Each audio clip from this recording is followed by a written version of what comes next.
শুভ সন্ধিয়া বন্ধু বান্ধৱীসকল বিবি ডিজিটেলৰ অন্য এটি ভিডিঅ'লৈ আপোনালোক সকলোকে স্বাগতম জনাইছোঁ। আজি আমি ইতিমধ্যে আগতে আলোচনা কৰি অহা বিষয়বস্তু এটাৰ ওপৰতে আলোকপাত কৰিবলৈ ওলাইছোঁ আৰু এই বিষয়বস্তুটো হৈছে শতাংশ পাৰ্চেন্টেজ। বিভিন্ন সময়ত বিভিন্ন ধৰণৰ এক্সামবিলাকত শতাংশৰ বিভিন্ন ধৰণৰ অংক আহে। গতিকে আমি আগৰ আলোচনাত শতাংশৰ বিভিন্ন অংক কৰিছোঁ। গতিকে আজি আমি আৰু দুই এটা নতুন অংক লৈ আপোনালোকৰ ওচৰত হাজিৰ হৈছোঁ। গতিকে ভিডিঅ'টো মনোযোগ দি চাব আৰু যদি ভিডিঅ'টো ভাল লাগে তেতিয়া লাইক শ্বেয়াৰ কমেণ্ট কৰিব। আৰু যিসকলে মোৰ চেনেলটো নতুনকৈ চাই আছে তেওঁলোকক মই অনুৰোধ জনাওঁ যেন তেওঁলোকে মোৰ চেনেলটো ছাবস্ক্ৰাইব কৰে। এতিয়া আমি পলম নকৰি ভিডিঅ'টোৰ মাজলৈ আগবাঢ়িছোঁ। ইয়াতে প্ৰথম যিটো প্ৰশ্ন আছে এইটো আপোনালোকে চাই ল'ব। ইতিমধ্যে বৰ্ডত আমি লিখি দিছোঁ। এই প্ৰশ্নটো হৈছে কি,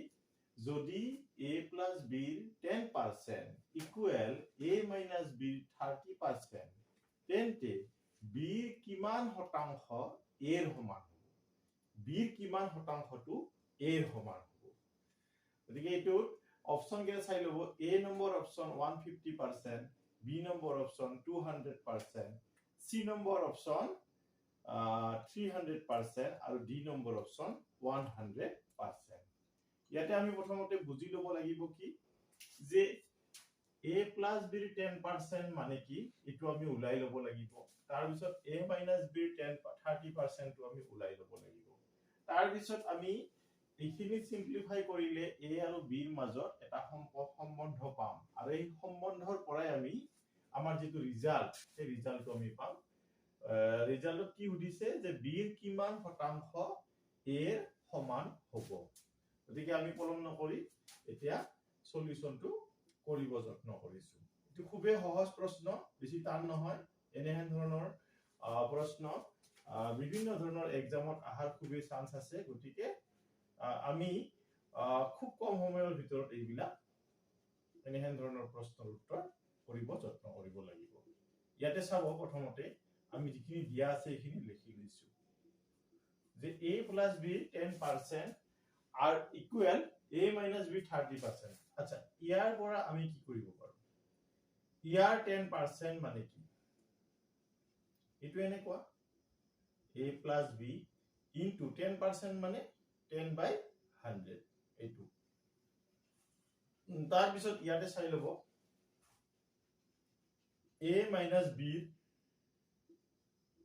30%। এইটো কি হ'ব? 30% হলে এইটো আমি লিখিব পাৰো 30/100। এতিয়া এইটো এটা সমীকৰণ হৈ আছে। এই সমীকৰণটোত যদি আমি চাই লওঁ যে আমাৰ কি আছে, বাওফাল আছে সোঁফাল আছে। বাওফালত থকা এটা সংখ্যা আৰু সোঁফালত থকা এটা সংখ্যা যদি হিহঁতৰ চিন বিলাক একে হয় তেতিয়া আৰু সংখ্যা দুটা একে হয় তেতিয়া কি হয় আমি কেনসেল কৰি ল'ব পাৰো আৰম্ভণিতে। গতিকে ইয়াতে আমি চাম 100 টো হৰণত আছে, হৰণ চিনত আছে আৰু এই 100 টো হৰণ চিনত আছে। গতিকে ইয়াতে সমান চিন আছে। গতিকে এই দুটা আমি কি কৰি ল'ব পাৰো, কেনসেল কৰি ল'ব পাৰো। এনেকৈ কেনসেল কৰি ল'ব পাৰো। এতিয়া ইয়াৰ পিছত এইখিনি আমাৰ সহজ হৈ যাব। এইটো কি হ'ব, a plus b into 10। ইয়াক যদি সিম্পলিফাই কৰো কি হ'ব, এটা হ'ব 10a আৰু এটা হ'ব কি 10b। আমি পূৰণ কৰিছো, বেলেগ একো কৰা নাই। ইয়াতে কি হ'ব 30a minus 30b এইখিনি পাওঁ। এতিয়া আমি কি কৰিম, অদল বদল কৰিম। আমি b টোক ইফালে আনিব পাৰো। b টোক আমি ইফালে আনিলো 10b, ইয়াত থাকে ইটো ইফালে আহিলে কি হ'ব 30b হ'ব 30b। আৰু ইটোক আমি ইফালে লৈ যাম 30a minus কি হ'ব 10a। গতিকে ইয়াতে কি হ'ব, এইটো 40b ইকুৱেল এইটো কি হ'ব 20a। এতিয়া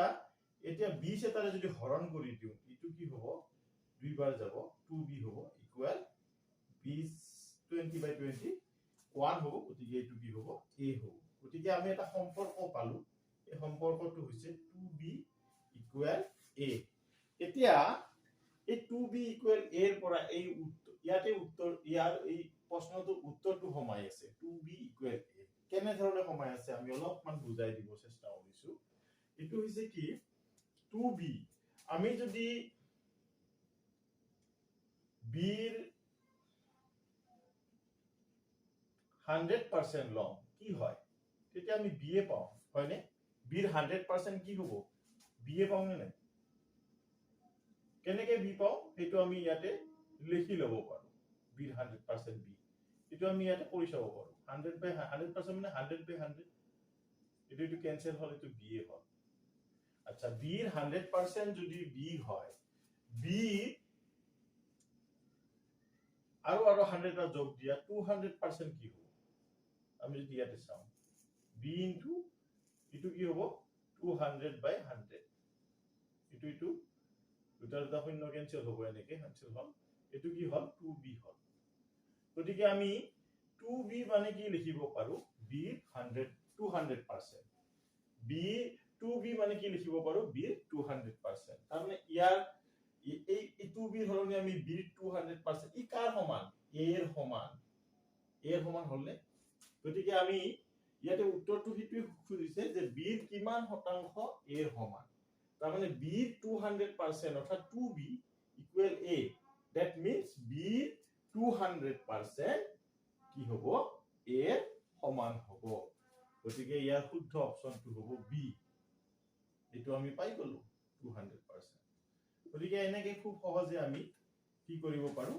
এনেহেন ধৰণৰ সমস্যা সমাধান কৰিব পাৰো এতিয়া আমি পৰৱৰ্তী অংকটোলৈ যাম বন্ধু বান্ধৱীসকল এইবাৰ দ্বিতীয় প্ৰশ্নটো চাই লব এটো আসলতে আমাৰ লাভ লোকসানৰ প্ৰশ্ন এটা কিন্তু আমি ইয়াতে শতাংশৰ কথা উল্লেখ কৰাৰ কাৰণে আমি এই বিতানত আলোচনা কৰিবলৈ ওলাইছো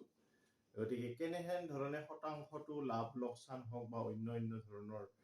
বিভিন্ন ধৰণৰ সমস্যাবিলাকত জড়িত হৈ থাকে সেইটো জানাৰ কাৰণে আমি এই প্ৰশ্নটো আলোচনা কৰিবলৈ ওলাইছো ইয়াতে প্ৰশ্নটো কি দিয়া আছে চাই লব এজন মানুহে 20% লোকসানত লছত তাৰ মানে 500 টকা বিক্ৰী কৰিলে বস্তু এটা কথা হল কি তেওঁ বস্তুটো কিমান দামত বিক্ৰী কৰিলে 20% লাভ হ'ব কিমান দামত বিক্ৰী কৰিলে মানে বিক্ৰী দামতে ওলাব দিছে আৰু লাভটো কি দিছে 20% হ'ব বুলি কৈছে ইতিমধ্যে আমি প্ৰফিট লছৰ হিতানত আমি কিছু কথা আলোচনা কৰিছোৱে প্ৰফিট আৰু লছৰ বিষয়ে কিছু কথা কৈছো তথাপি অলপমান কথা মনত পেলাই দিছো যেতিয়া কি হয় বিক্ৰী দামটো বিক্ৰী এসপি বিক্ৰী দাম মানে এসপি যেতিয়া বিক্ৰী দামটো কিনা দামতকৈ বেছি হয় তেতিয়া আমাৰ কি হয় প্ৰফিট লাভ প্ৰফিট কি হয় আমাৰ লাভ হয় আৰু আমাৰ যেতিয়া কিনা দামটো বেছি হয় বিক্ৰী দামতকৈ তেতিয়া আমাৰ কি হয় লস হয় লোকসান হয়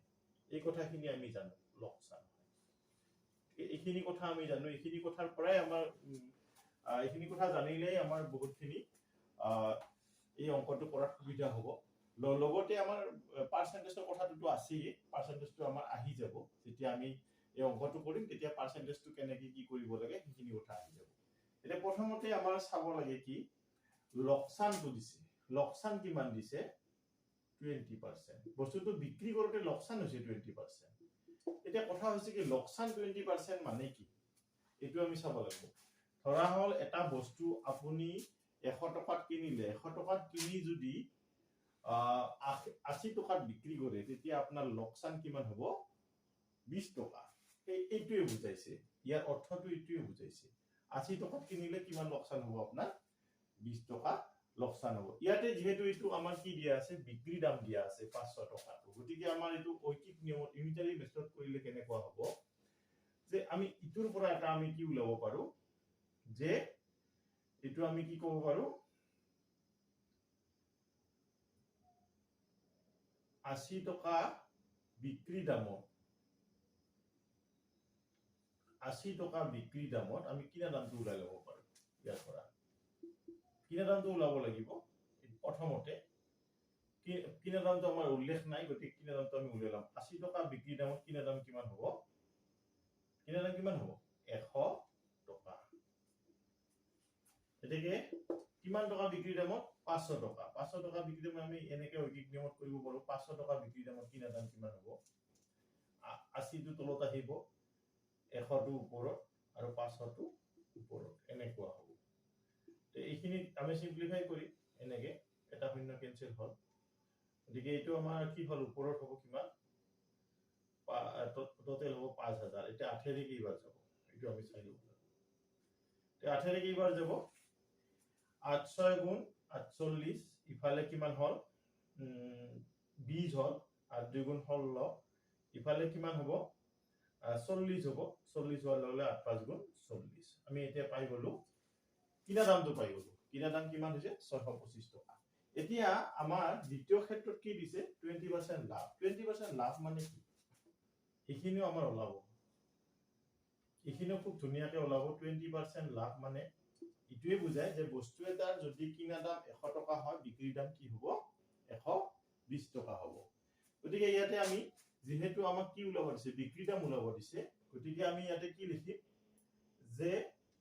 100 টকা কিনা দামত বিক্ৰী দাম ইটো অংক আসলতে ফৰ্মুলাটো কৰিব পাৰে আমি কিন্তু ফৰ্মুলাত কৰা নাই আমি এনেকে বুজি পোৱাৰ কাৰণে আমি এই ধৰণে কৰিছো 100 টকা কিনা দামত বিক্ৰী দাম কিমান 120 টকা হ'ব এতেকে কিমান টকা কিনা দামটো দিয়া আছে নহয় 625 টকা তে 625 টকা কিনা দামত বিক্ৰী দামটো কি হ'ব এটো ওলাব লাগে তে 100 টো তলত আহিব 120 পূৰণ 625 এইখিনি সিম্পলিফাই 0 0 কেনসেল তে 2 দি 1 6 বাৰ যায় 2 দি 1 5 বাৰ যায় 5 ৰে 1 কেইবাৰ যায় 125 বাৰ যায় এতিয়া এইখিনি পূৰণ কৰি দিলে 125 ৰ লগত 6 পূৰণ কৰিলে কি হ'ব 5 6 গুণ 30 ৰ 0 হলে গিল 3 6 2 গুণ 12 3 15 5 8 গিল 6 গুণ 6 কে 750 টকা গতিকে আমি কি পাই গলো বিক্ৰী দামটো পাই গলো যে কি 750 টকা তাৰমানে 20% লাভ হ'ব লাগিলে বস্তুটো কিমান টকা বেচিব লাগিব 750 টকা বেচিব লাগিব গতিকে এনেহেন ধৰণে আমি এই অংকটো কৰিব পাৰো গতিকে ইয়াতে প্ৰথমতে এটা কথা চাব 20% লোকসান কৰি দিছে বিক্ৰী দামটো দিছে তাৰ পৰা আমি কিনা দামটো উলাইছো দ্বিতীয় ক্ষেত্ৰত এই কিনা দামটো প্ৰয়োগ কৰি আমি কি উলাইছো বিক্ৰী দামটো উলাইছো যত নেকি আমাৰ লাভৰ পাৰ্সেন্টেজটো দিয়া আছে গতিকে বৰ বিশেষ টান কথা নহয় এটো এই কথাখিনি এনেহেন ধৰণৰে ইয়াত আমাৰ ইনডাইৰেক্টলি এই দুটা সূত্ৰ ব্যৱহাৰ হৈ আছে আৰু ইয়াতে আমি যে 20% লছ বুলি কৈছো লছ বুলি কোৱাতে লছৰ ক্ষেত্ৰত কি হৈছে লছৰ ক্ষেত্ৰত কি হৈছে কিনা দামটো বেছি হৈছে বিক্ৰী দামটো কম হৈছে এইটো সিপি - এসপি আৰু লাভৰ ক্ষেত্ৰত কি হৈছে কিনা দামটো কম হৈছে বিক্ৰী দামটো বেছি হৈছে এসপি - সিপি সেইকাৰণে এসপি - সিপি অৰ্থাৎ বিক্ৰী দাম বেছিৰ পৰাহে কমটো বিয়োগ যায় লছ কি লাভ হয় এনেহেন ধৰণৰ কথা গতিকে এনেকে আমি খুব সহজে এনেহেন ধৰণৰ সমস্যা সমাধান কৰিব পাৰো ইটো অলপ টাইম লাগিছে কিন্তু আপোনালোকে যেতিয়া প্ৰেক্টিস কৰিব তেতিয়া খুব সহজতে এইবিলাক সমস্যা একদম সিম্পল মেথডত শৰ্ট মেথডত আপোনালোকে কৰিব পাৰিব গতিকে এইখিনিয়ে আৰু ইয়াতে আমাৰ এতিয়া অপচনত আমি চাই লম 750 টকা কত আছে দেখিছো আমি সি নম্বৰ অপচনত 750 টকা আছে গতিকে ইয়াৰ শুদ্ধ যেটো উত্তৰ সেই উত্তৰটো হ'ব কি 750 টকা গতিকে এইখিনিয়ে পাৰ্সেন্টেজৰ আৰু ভালেখিনি অংক আছে আমাৰ কৰিব লগা ভালেখিনি কথা আলোচনা কৰিব লগা আছে ইয়াত যদি কিবা সকজা থাকে তে প্লিজ কাইন্ডলি মোৰ কমেন্টত কমেন্ট কৰিব মই যিমানখিনি পাৰে ভালকৈ বুজাই দিয়াৰ কাৰণে চেষ্টা কৰিম গতিকে এনে ধৰণে মোৰ চেনেলটো ৰেগুলাৰলি চাই থাকিব ভিডিও বিলাক যদি ভাল লাগে তেতিয়া লাইক শেয়াৰ কমেন্ট কৰিব আৰু যদি কিবা অসুবিধা থাকে মোক নিশ্চয় জনাব বুলি আশা থাকিল এইখিনি আজিলৈ পৰৱৰ্তী পৰ্যায়ত বেলেগ ভিডিও লৈ পুনৰ আপোনালোকৰ ওচৰত হাজিৰ হ'ম গতিকে ইমানতে এৰিছো ধন্যবাদ শুভৰাত্ৰি